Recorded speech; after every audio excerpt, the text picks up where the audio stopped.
తెలంగాణ రాష్ట్ర ముఖ్యమంత్రి సంచలన వ్యాఖ్యలు చేస్తా ఉన్నాడు. మరి బీజేపీలో బీఆర్ఎస్ విలీనంపై ముఖ్యమంత్రి రేవంత్ రెడ్డి కీలక వ్యాఖ్యలు. విలీనం జరుగుతుందని స్పష్టం చేస్తా ఉన్నాడు. మరి విలీనం అయినటువంటి వెంటనే కేసీఆర్ కు గవర్నర్ పదవి, కేటీఆర్ కు కేంద్ర మంత్రి పదవి, కవితకు వెంటనే బెయిల్ వస్తుంది. బయటికి రావడంతో ఆమెకు రాజ్యసభ ఎంపీ సీటు కూడా ఇస్తారని చెప్పి మరి మీడియాలో చిట్ చాట్ చేస్తా ఉన్నాడు ముఖ్యమంత్రి రేవంత్ రెడ్డి. గత కొంతకాలంగా రాష్ట్ర వ్యాప్తంగా దేశవ్యాప్తంగా కూడా బీఆర్ఎస్ పార్టీ తెలంగాణ రాష్ట్రం కోసం పనిచేసి మరి 10 ఏళ్ళు అధికారంలో తెలంగాణ రాష్ట్రాన్ని పరిపాలించినటువంటి పెద్ద పార్టీగా ఉన్నటువంటి బీఆర్ఎస్ పార్టీ పూర్తిగా బీజేపీలో విలీనం అయిపోతా ఉందని చెప్పి రాజకీయ వర్గాల్లో చర్చ జరుగుతున్నటువంటి నేపథ్యంలో దానికి ఈరోజు కొంచెం ముఖ్యమంత్రి రేవంత్ రెడ్డి ఆజ్యం పోసినట్టు అయింది. దాన్ని డిసైడ్గా చెప్తా ఉన్నాడు. ఢిల్లీ ఎన్నికల తర్వాత విలీనం జరగడం ఖాయం. ఇప్పటికే ఢిల్లీలో చర్చలు జరుగుతూ ఉన్నాయి. 2-3 సార్లు కూడా కేటీఆర్, హరీష్ రావు వెళ్ళి ఢిల్లీలో బీజేపీ వాళ్ళతోటి చర్చలు జరిపారు.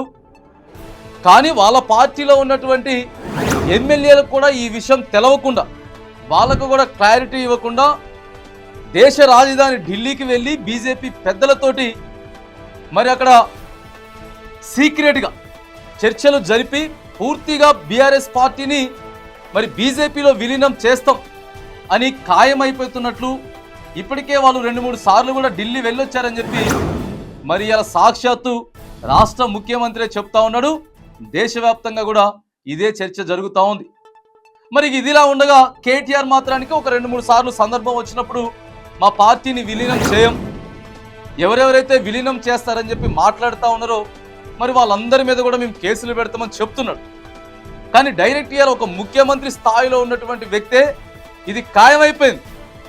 ఒకరికి కేటీఆర్కి కేంద్ర మంత్రి, కేసీఆర్కి గవర్నర్, కవితకి ఈజీగా బెయిల్ వచ్చేస్తుంది. దగ్గర పడ్డది బెయిల్ వచ్చేటటువంటి అవకాశాలతో పాటు రాజ్యసభ ఎంపీగా కూడా కవిత ఎన్నిక కాబోతా ఉన్నారని చెప్పి మరి జోషం చెప్తా ఉన్నాడు ముఖ్యమంత్రి.